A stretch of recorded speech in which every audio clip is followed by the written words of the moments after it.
Ladies and gentlemen, the story you are about to see is true. The names have been changed to protect the innocent.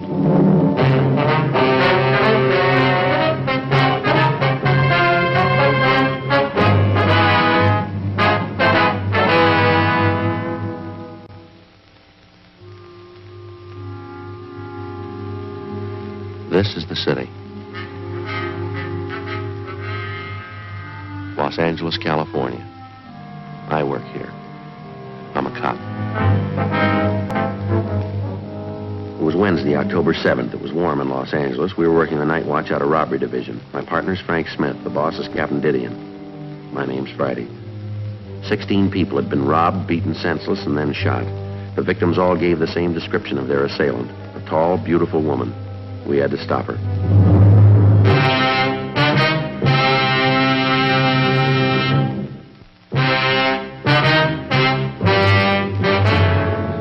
It's my partner, Joe Friday, Mr. Maloney. How are you, sir?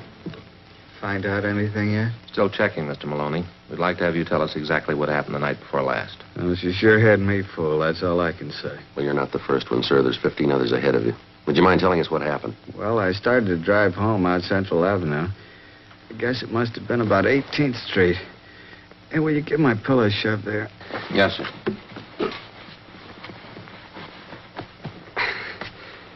Thanks. Get kind of numb laying here. Yes, sir. If you'd go on, please.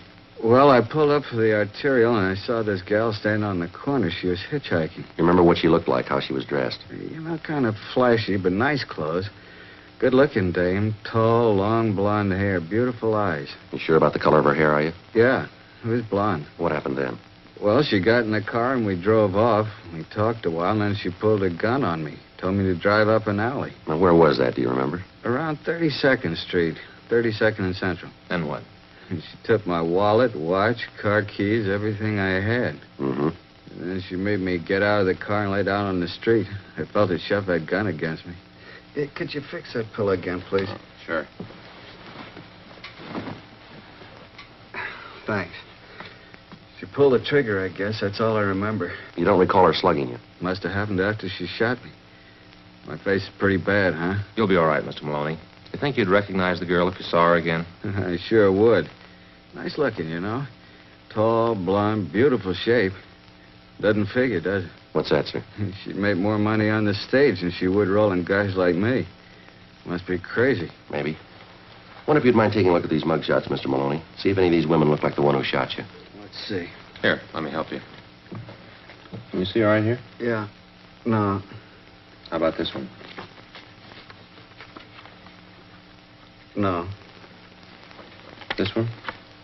No. Let's see. No. How about her? No, she's better looking than that. Mm-hmm. Well, these are all the same. This is the last one. How about her? I don't know. It might be her. The hair was fixed right. Maybe a little more makeup. I'm not sure. All right, Mr. Maloney, thanks very much. We'll be back to see you in a day or two when you're feeling better. Okay. Say, my name won't be in the papers, will it? No, sir, not unless you give it to him. I was just wondering. A wife might not understand. Giving a girl a ride, you know? Yeah, we know. May I have these, please? Sure. Thank you very much. We'll check you later. Okay, officers. Sure hope you get a line on that thing. We'll try. Bye.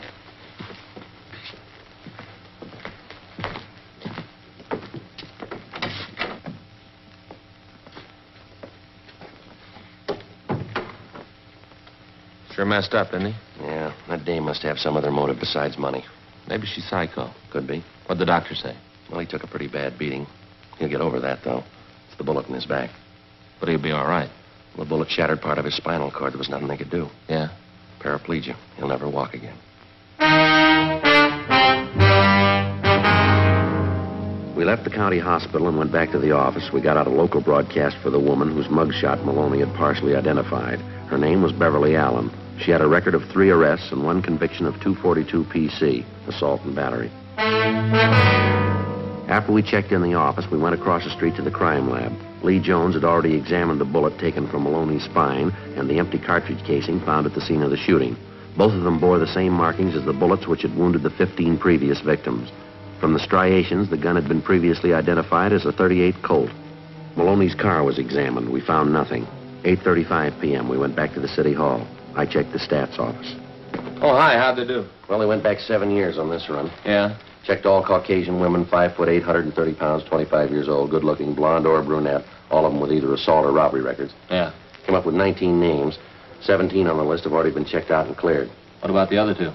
One of them here is a Catherine Collins. The other's Beverly Allen. She might tie in. That's all we got to go on.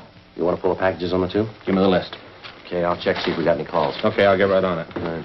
Friday out there? Yeah. See you with it? Right, Skipper.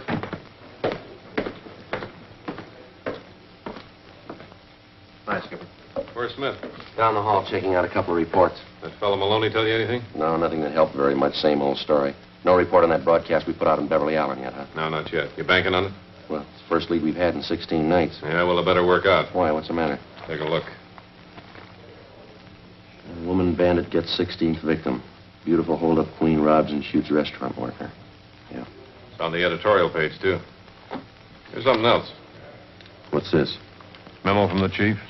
Letter from the Downtown Citizens Committee. Another one here from the Civic Club. They all want answers. Well, we're doing what we can, Skipper. You know, we got 2 other teams of men working. Special Squad from Metropolitan Division. They're on it, too. I don't care what you've done. You got to do more. 16 nights, 16 robberies and shootings, 9 victims still in the hospital. When do we blow the whistle on her? Well, we've checked out every possible lead. We got a 1 out on one suspect. We're checking out another one. You know, we talked to Maloney. Exactly what did he tell you? Well, he gave us a description. It doesn't match the others in one respect. What do you mean? Well, as you know, in 10 of the 16 cases we've had reported, the victims tagged the girl hitchhiker as a blonde, long hair. 4 of them say she was a brunette with short hair. 2 of them tell us the girl had red hair, long. She must be using wigs. It's the way we got it figured anyway. We've checked every place in town where she could have rented or bought them. No leads. What about some of the bigger supply houses out of town? Well, Stewart and Creasy have started in checking them. It'll take a little time. Then you got practically nothing on the woman. Same gun, a .38 Colt. Lee Jones examined the bullet they took out of Maloney's spine. How's he doing? Not good. The bullet smashed his spinal cord. His legs are paralyzed. Smith? Hi. What do you got? I pulled the packages on 2 possibles in that woman hold-up thing. No good, Joe. Why not? What about that Allen dame? Jail. Kansas City, been in for a month. What about the other one? Catherine Collins, been in a Seattle hospital for the past 3 months, TB ward. Where does that leave you? Right back where we started. No leads, no suspects. All right, starting tonight, we cover every street and alley in the central area until we get that woman. I'll call Metro, get more men and detective cars from them. Right. Get out more decoy cars. Have the area covered from sundown till sunrise until further notice. Get that woman. Right. Hotshot, 211 and shooting, Gatewood and Cameron. Roll on it. The name on his driver's license said Leslie Haas. We found him 50 feet from the corner of Gatewood Alley and Cameron Street. His face and head bore the marks of a vicious beating. There was a single bullet wound in his left shoulder. He was conscious when we arrived. Frank checked the area for physical evidence. I tried to speak with the victim just before he lapsed into unconsciousness.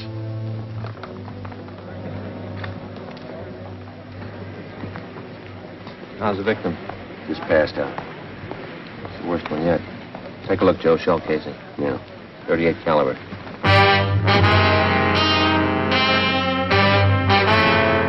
The latest victim was taken to Georgia Street Receiving Hospital. The shell casing, which we had found at the scene, was taken to the crime lab for examination.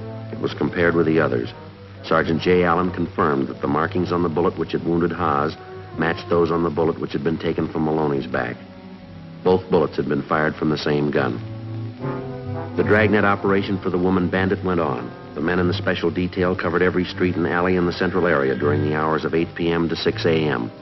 During the next 5 days, 11 suspects were picked up, brought in for questioning, and then released after the victims failed to identify any of them. Saturday, October 10th, 10:16 p.m. It looked like we got our first break in the case. Like to sit down, miss? Yeah. The officers tell us they picked you up near First and Wall. Is that right? That's what they say. You mind telling us what you were doing down there? I went down to meet a friend. With a gun? What about it? Well, do you always go to visit your friends with a gun? It's the silliest question I ever heard. Yeah, well, then you shouldn't have too much trouble giving us an answer. You got a cigarette?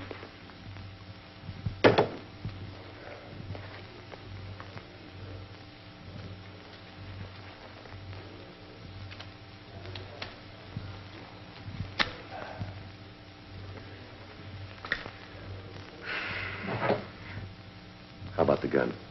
Well, I tell you, I've been having a little trouble with my ex-husband lately. I bought the gun for protection. You got a permit for it? No, not yet. I'm going to get one, though. Did you register it? Yeah. Here, with us? Yeah. I'll check it.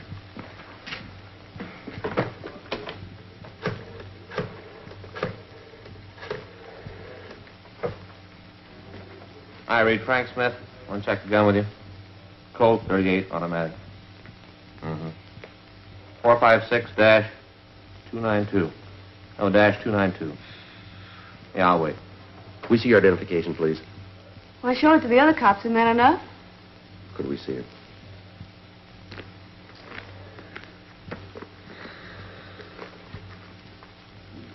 Is there any money in that wallet? Yeah, a few dollars. Would you take it out, please? No, you keep it. Just the wallet. Donald Lorraine Stewart. That's your true name? Yeah. This your present address? Yeah. Yeah, Reed? There isn't, huh? Okay, thanks. We got no record on this gun. Well, then you just better check your records again. I'm telling you, that gun's registered. I did it myself right after I bought it. You employed? Yes. Where?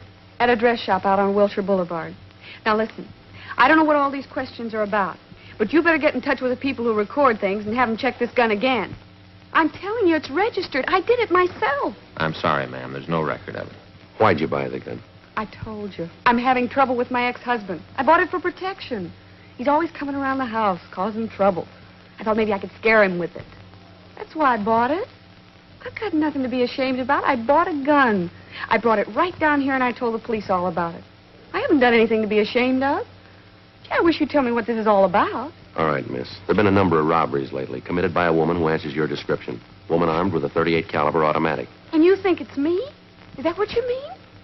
You think I'm the person who's been doing these robberies? When you match the description, you got the gun.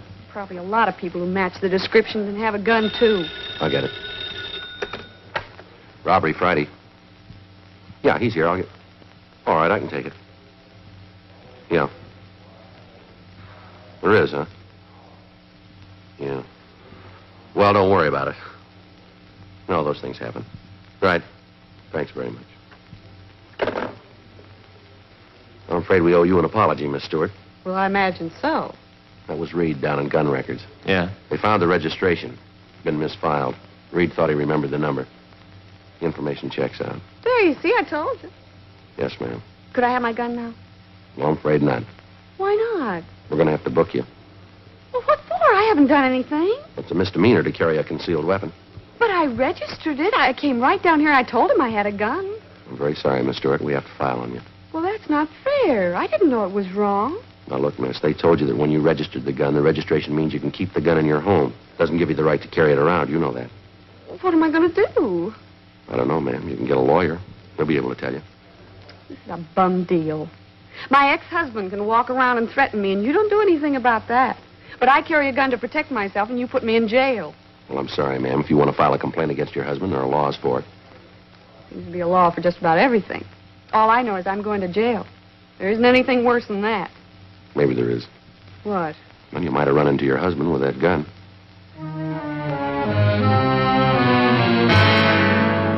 Donna Stewart was turned over to the arresting officer and taken to the main jail to be booked on a charge of violation of Section 12025 of the Penal Code.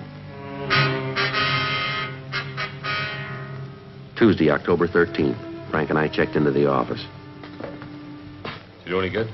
We got her stopped temporarily. She hasn't pulled a job in almost a week. That doesn't bring us any closer to her. I don't know about you, but it's got me beat. 17 jobs, and we're no closer to her now than we were before. What'd you find? Nothing. The last 4 women we questioned were clear. What about the other men on the case, Skipper? Did they get anything? Murphy and Rafferty are down at the record bureau. Be in a minute.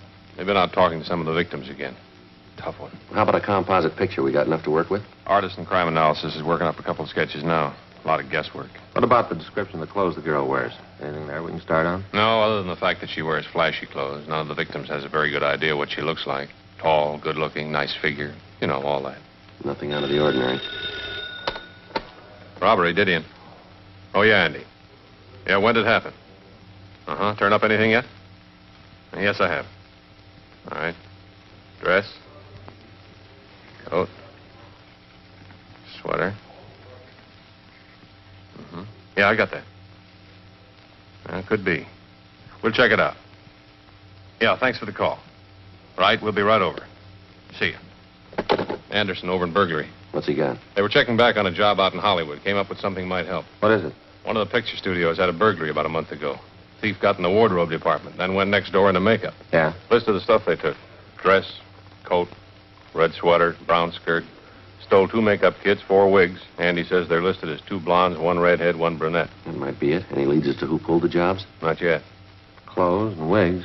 Might be what we're after. They came up with a single footprint, size 9. That's a pretty large size for a woman. They're not sure it was a woman. Print was made by a man's shoe.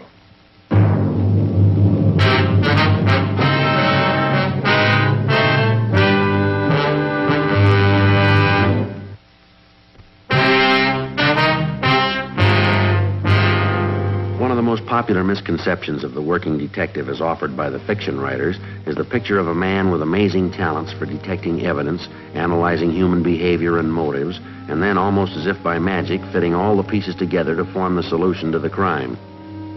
The real-life picture is a little different. The working detective is a job. In a sense, it's as practical and down-to-earth as baking bread or practicing law. It's his job to protect citizens and apprehend criminals, and it's a job he doesn't do alone. To assist him in collecting and analyzing evidence, he has the aid of the crime laboratory. To help him identify oddities in suspects or possible suspects, he has the Record Bureau, latent fingerprints, the statistician's office, the ballistics department, a battery of men and machines to aid him in reaching conclusions based on fact. Thursday, October 15th, Frank and I re-questioned all of the 17 victims of the woman bandit. We asked them one question. Could their assailant possibly have been a man dressed as a woman? The majority didn't think so. Those that did weren't very sure. We followed the lead through. 9:25 p.m. We checked into the city hall and we went to the stats office. We asked them to make another run for us. Because of the information we'd gotten regarding the burglary at the motion picture studio, a new card was punched up as a master for the collator. Out of the thousands of cards that would be checked automatically, only those cards would be selected which carried the following information. A code punching indicating a male Caucasian about 5'8" or 5'9", 130 to 35 pounds. Feminine features, size 9 shoe impersonating woman with a robbery record. In addition, the master card was further punched to select the M.O. the thief had used, carrying a .38 caliber Colt automatic and hitchhiking rides. The clerk in the stats office told us the run would be finished by 11 o'clock that night. Captain Didion called and asked to see us right away.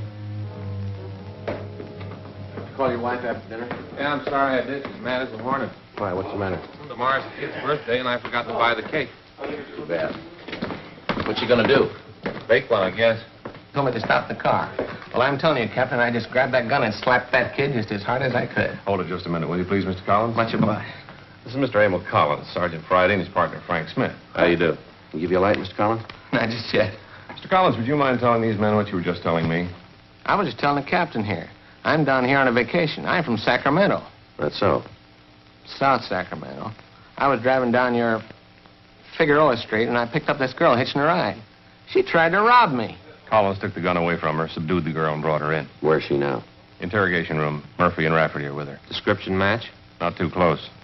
Sounds like you didn't have too much trouble with her, Collins. Well, now that I come to think of it, maybe I didn't. When she pointed that gun at me, I just grabbed for it and slapped her as hard as I could. Sure took the starch out of her. We got anything on her? Yeah. You mind if I go now, Captain? No, we'd like a stenographer to take your statement. Anything to oblige. Fine. Here, let me light that for you. Oh, you never want to light one of these. Is that right? Licorice. You want to come with me, please? Don't forget your case. Full of licorice cigarettes. I really got the habit. Bye-bye. Just for now. They got anything on the girl, Skipper? Not much. What you got to say? Murphy got her to talk. Doesn't look like she's the one we're after. What's your story? Said she read about this woman bandit in the paper, decided to try her hand at it. Needed money. Yeah. Claims her husband left her. She's pregnant. Needs the dough for a hospital. She live here? Up the coast, Monterey. Got in town 4 days ago, staying at the YWCA. We checked there. She's not lying. Did you call Monterey? Yeah, they confirmed it. She left there last Wednesday night. She's not the one. Are they going to take care of having her booked? Yeah, as soon as they get a statement. Well, looks like another lead that didn't pan out. We got one. What is it? 4th and Westlake, 211 shooting. Anything on it? Tall blonde with a gun.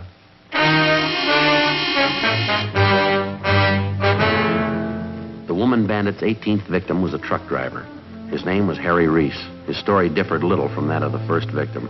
The woman was hitchhiking near Alvarado and 3rd Street. He gave her a ride. She robbed him at gunpoint, slugged him, and then shot him through the left shoulder.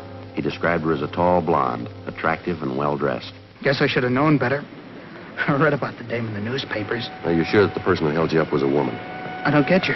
Well, what I mean is you don't think it could have been a man dressed like a woman? No, that don't seem likely. Pretty sure it was a woman. All right, Mr. Reese, I see the ambulance is coming. We'll check with you later at the hospital.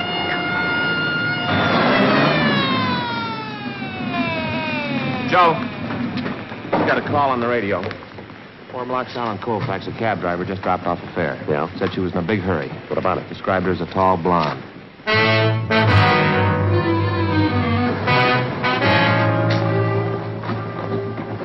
Officers? Yeah, what do you got? It just happened a couple of minutes ago, just a couple of minutes ago. Yeah, it looks like bloodstains all over the sidewalk there. Yeah, that's what I want to tell you. Couldn't have happened more than a couple of minutes ago. I had this fare, see? I picked her up at 4th and Bixel and drove her over here. She paid the fare, got out of the cab. Yeah, go on. I just pulled away from the curb when I heard a shot. At least it sounded like one. When I looked back, I see this dame down on one knee near the door to the hotel here. That's this hotel for women. When I backed up, she was gone. And that's when you noticed the bloodstains? That's right, yeah. I figured I better call somebody. What'd the girl look like? Not bad at all. Tall, blonde, pretty girl. Nervous. Did you see where she went? No, I didn't. Did you get the number of the cab? Yeah. 3025. I got it. Yeah. Come on.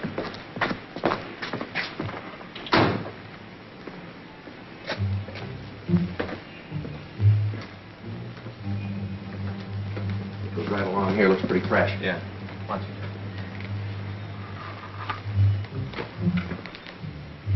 Got your flash? Yeah.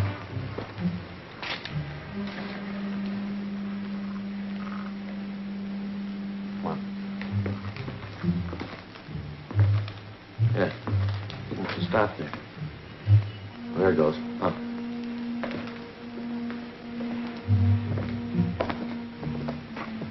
Back entrance to the hotel. Yeah.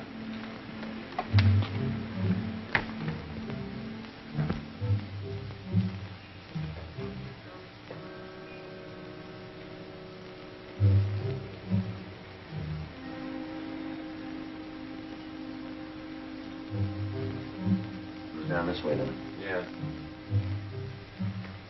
Hard to see on this carpet. Yeah.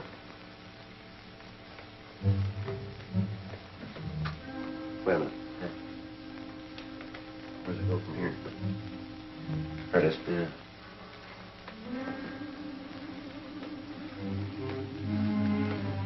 Goes right into that room. Right.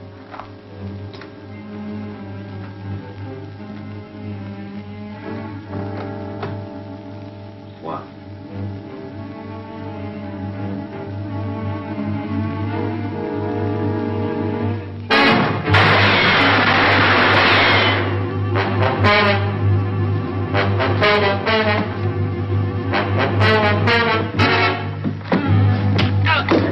Please help me.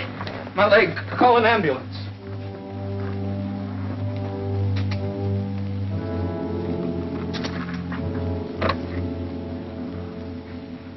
Hello, this is the police department. That's right, I'll explain when I come down. Right. Got me Georgia Street Receiving Hospital. It was an accident. I dropped the gun. Went off. Shot me in the leg. You never would have got me. Look at this, Joe. Yeah. Tall blonde. You sure had a lot of people fooled. Well, we weren't the only ones. Huh? Well, he was living here. Yeah. Hotel for women.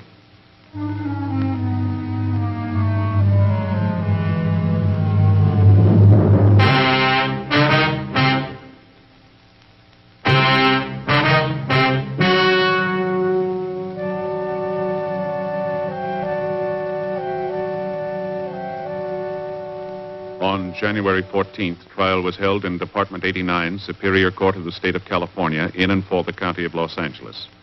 In a moment, the results of that trial.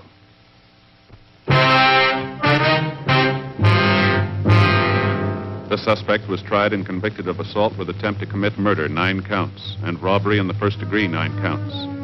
Assault with attempt to commit murder is punishable by imprisonment in the state penitentiary for a period of not less than 1, nor more than 14 years. Robbery in the first degree is punishable by imprisonment in the state penitentiary for a period of not less than 5 years.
Miss Albright.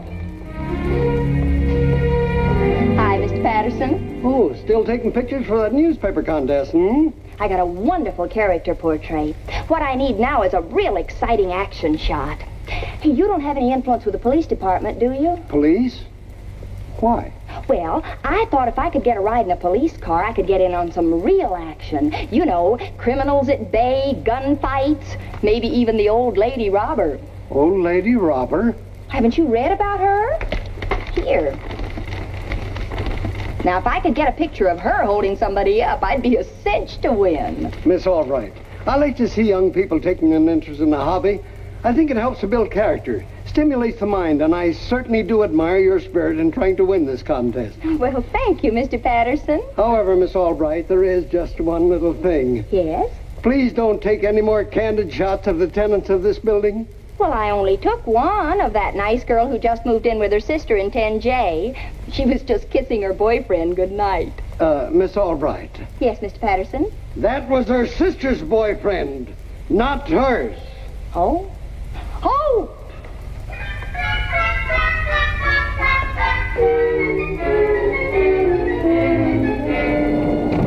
Oh, hi, Miss Flanagan. Hello, Miss Albright. Guess what?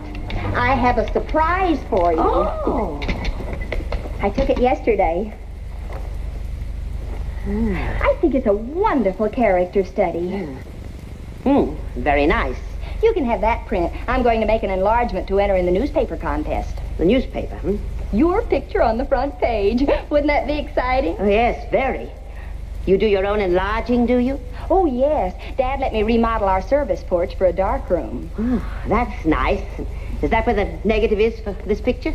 Well, I won't be able to make the enlargement until tomorrow. I'm going to a meeting of my camera club tonight. Oh, and your father, is he going to the club with you? No, he's on an exercise kick this month, taking Miss Townsend roller skating tonight. Oh, how nice. Well, I've got to be getting back to work, dear. Well, here's hoping we win. Bye now. Bye.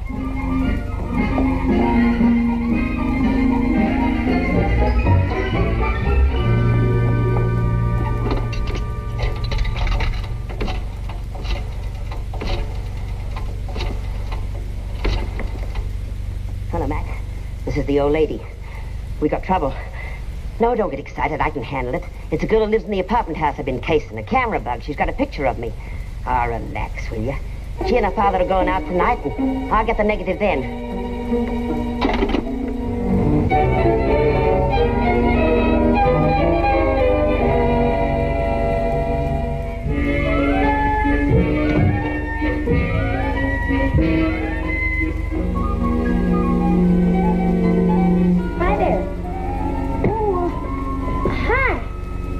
Fixing it.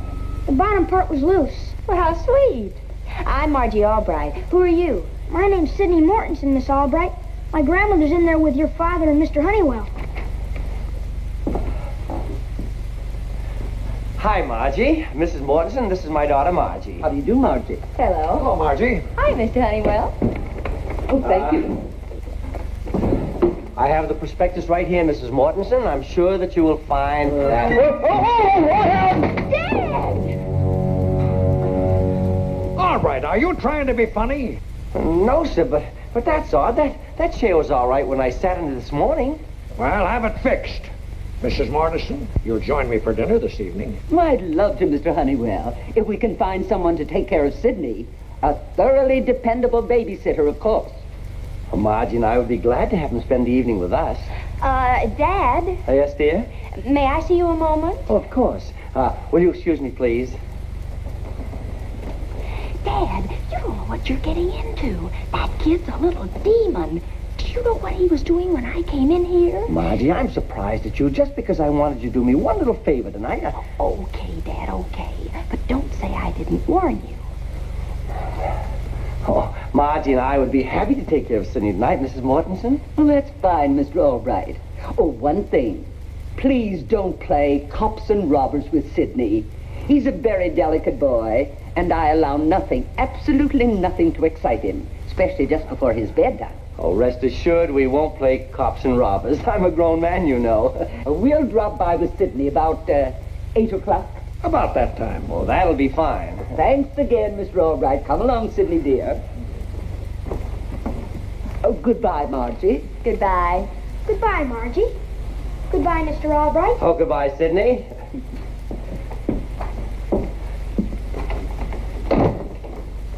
Now, do you see how wrong you were about that boy? If he's not the perfect little gentleman, I'm Milton Berle.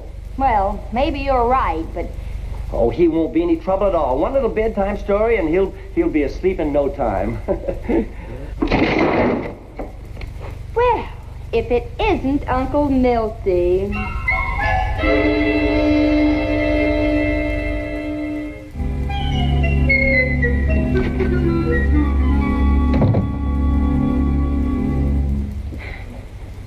Oh, where do you think you're going? You're supposed to stay home and help me take care of Sidney. But, Dad, I can't stand the sight of blood. Margie, you're not going out. Sorry, Dad. You were the one who volunteered. Oh, honey, please help me. Please help your poor old dad. If Sidney's as bad as you say, don't leave me alone with him. And so, ladies, tune in tomorrow for the story of Vern Albright, boy babysitter. Will Vern tame the young monster, or will the young monster tame Vern? Margie, you're not going out, and that's final. And goodbye, Dad.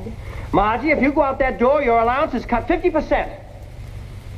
Hi, Dad. Mind if I stay in tonight? Oh, thanks, honey. I thought you'd see it my way. Now, I'll put this stuff on the service porch. They're here.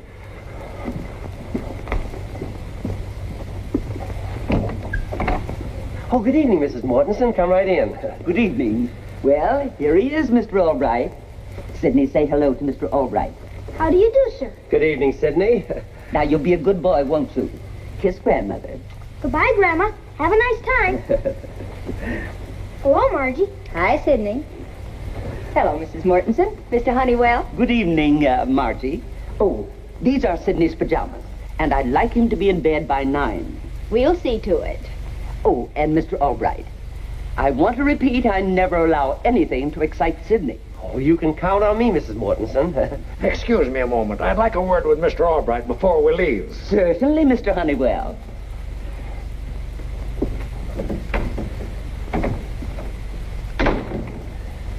Albright, do you know how much Mrs. Mortison's account means to our company? Oh, I'd say roughly about $2 million. Yes, and that's just about as rough as you can get. Now for the jackpot question. What do you suppose would happen if little Sidney should get upset? Why, we might lose the account. All right, you're on the ball up to now. Let's keep it that way. Shall we go, Mrs. Mortison? It was a big conference. Oh, nothing important. Anyway, he couldn't afford to fire me. Besides, Sidney won't be any trouble at all. You'll see.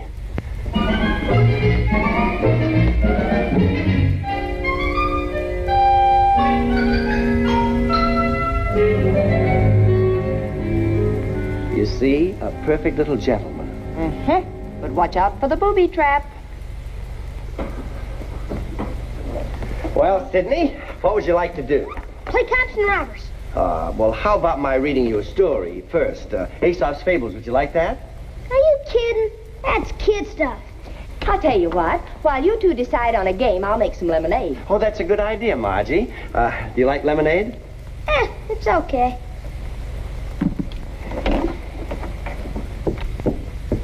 Now, Sidney, what game would you enjoy? How about hide and go seek? Hide and go seek? Yeah, swell. You be it. I'll hide while you count to 100. Then you've got to find me, okay? Well, okay. All right, hide your eyes. 1, 2, 3, 4,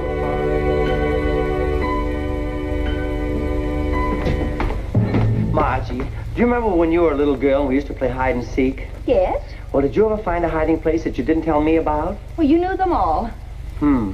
Well, I think Sidney's found a new one. I can't find him. Have you looked good? I think so. Did you try the terrace? Well, maybe not very good. Come on, I'll help you.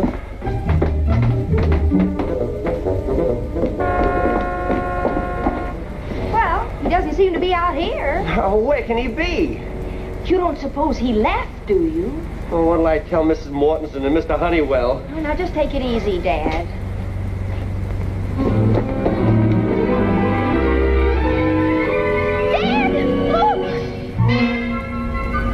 Holy mackerel, Sidney! Hey! You found me! Sidney, you come back here this instant. Come and get me! I'll bet you can't! Dad, you'll have to. We can't leave him out there. Oh, Margie, what did I ever do to deserve this? You volunteered. Oh, me and my big mouth. Now be careful, Dad. Don't look down, Dad.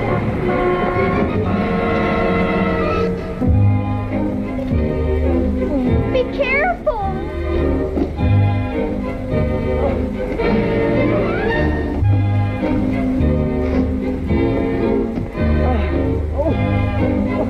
Watch out!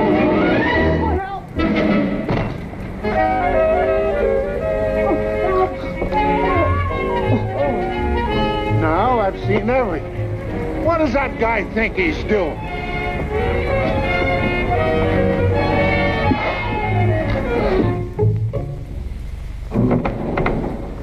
Any trouble, officer? Take a look outside, 10th floor. Okay, I give up. Here, let me buy. No, take it easy, take it easy. Be careful.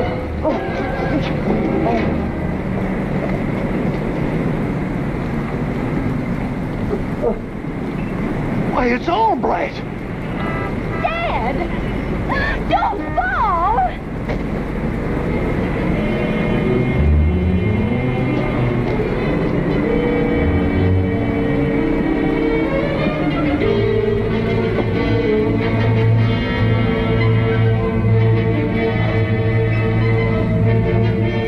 Come on, just take it easy.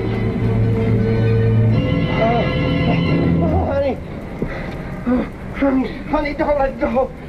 Hang on. Oh. What's the big idea? What do you think you were doing out there? Huh? We're just playing hide and go seek. Oh. Hide and go seek? Now listen, you. I know it sounds idiotic, officer, but come on in and I'll explain.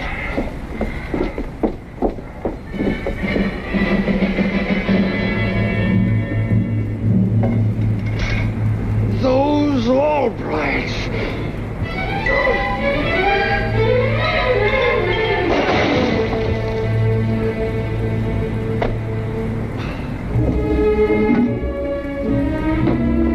Okay, but don't ever let me catch you doing a thing like that again. Oh, that I'll guarantee. I'll keep an eye on him, officer. Do that. Why don't you look? What happened to you? Oh, what a madhouse this is. Don't worry, officer. I can handle this. In fact, I think it's going to be a pleasure. Good night, sir.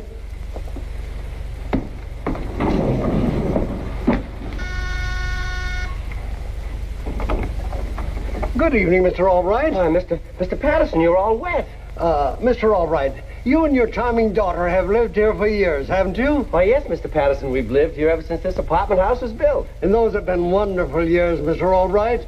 We've gotten along beautifully, haven't we? Oh, why, yes, Mr. Patterson, you've been a wonderful landlord. Thank you. And I want you to know that I've always had the greatest regards for you. But if there's one thing that I can't stand, it's a practical joker.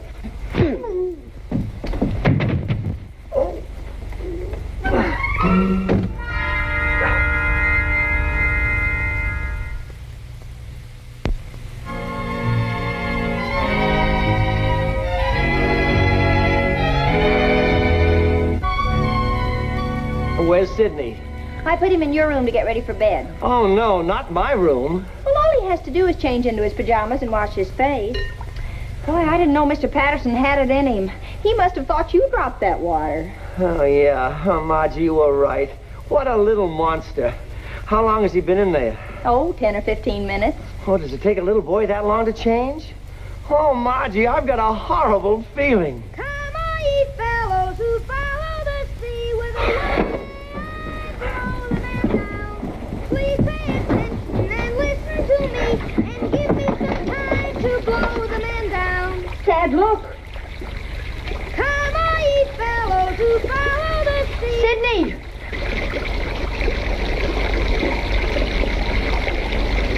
Dad, what are we going to do? Batten down the hatches. We're blowing up a gale. He's fallen in. Sidney, I demand that you come out of there this minute. I haven't docked yet. Well, then, dock. Can't. No orders. I am giving the orders. No, sir. You're not my commanding officer. Maybe we could bribe him. Well, at this point, I'll try anything. Go ahead. Sidney, come on out and we'll give you anything you want. Anything? Anything. Okay. I want Margie to dress up like the old lady robber, and we'll pretend to capture her.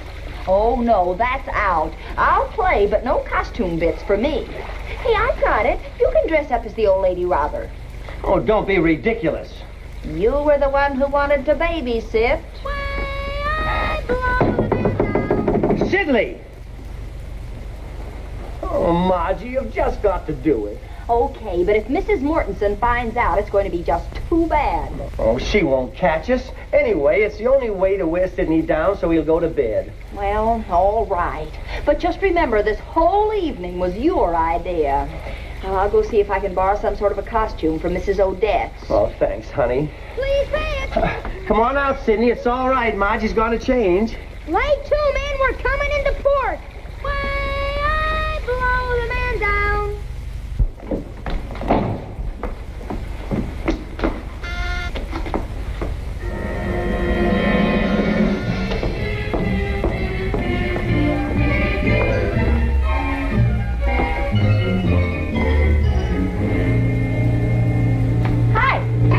Okay, you got me.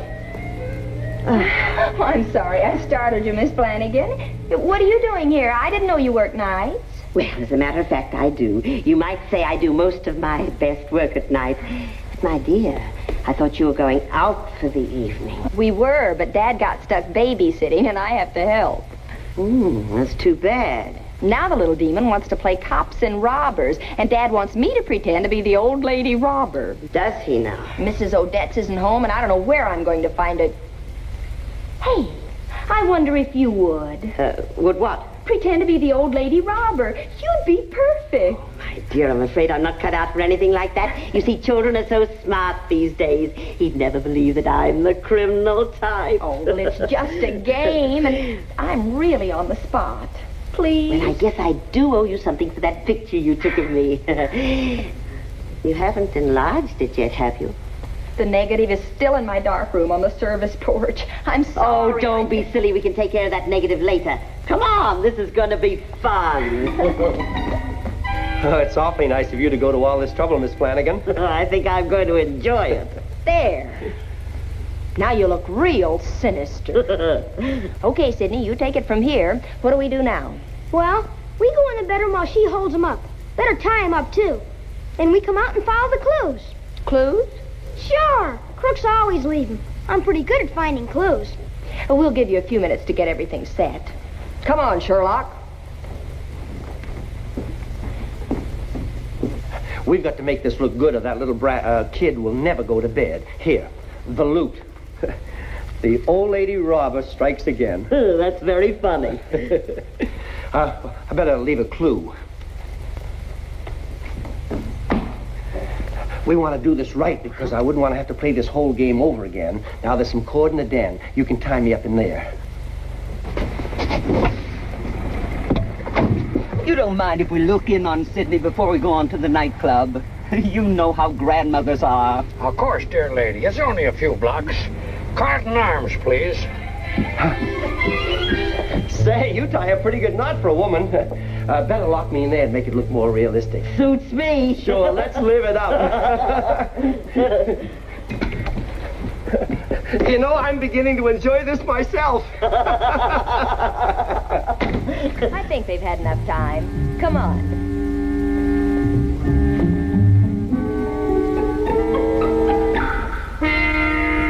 Okay, Detective. I'll search the bedrooms and den. You look for clues in there. Okay, Sergeant.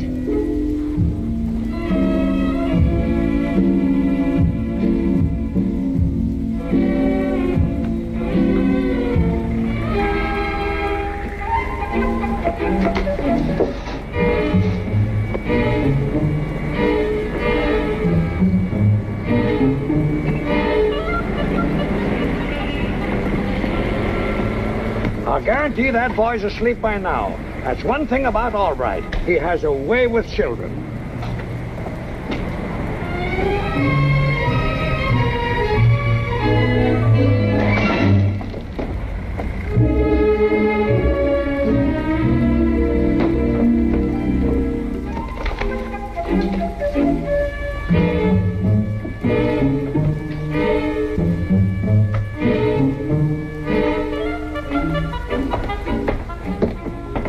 What kind of an apartment are you running? What's going on upstairs? A bebop convention? So Albright got you too, eh? Albright?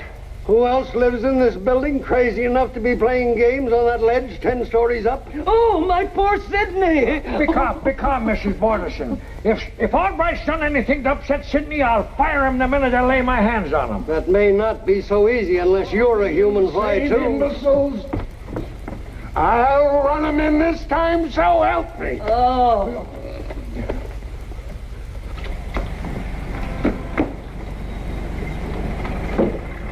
Detective! Detective Sidney!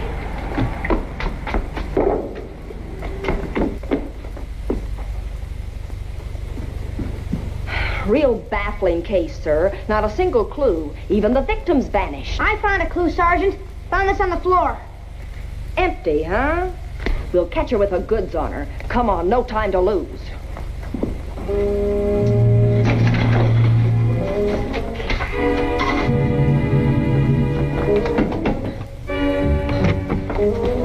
Oh, here you are. Okay, detective, make the arrest. What a crazy place to hide. Where's the victim? He's in the hall closet. I wasn't really hiding here. I just thought I'd take a look at the picture Miss Margie made of me. Do you want to see the negative? Yes. Okay, hand it over. Come on, the thing you got behind your back. Such a sweet child. Margie, she's not kidding.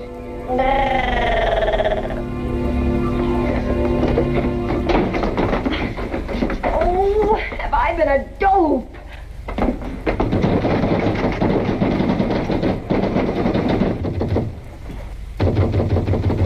What's all the racket part of the game, eh? Uh-huh. I just locked the junior G-men up and I'm making a getaway. Oh, great. Oh, Miss Flanagan, I can never thank you for this. All right, where is he? All right, you idiot, what's going on here? Oh, we're just playing cops and rob. Oh, hello, Mrs. Mortensen. All right, you're fired. Save that for later. I'm running the whole lot of you in until I find out what's what in this madhouse. That's what you think, copper.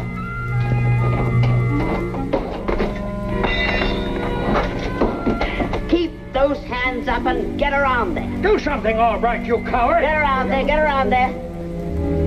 Keep those hands up. Now stay there. Don't any one of you move. Oh. Everybody hold it for a second. Hold it. Will this kill him at the camera club?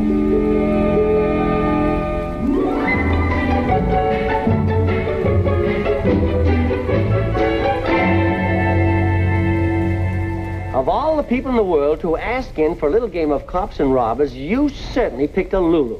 My picture won first prize, didn't it? Not to mention my half of the reward money. Well, I admit it was generous of you to split the reward with Sidney. Generous, my Aunt Noonie was the only way I could bribe that little darling to tell his grandmother the truth and straighten you out with Mr. Honeywell. Well, thanks, honey. Yes, sir. That's my little Margie.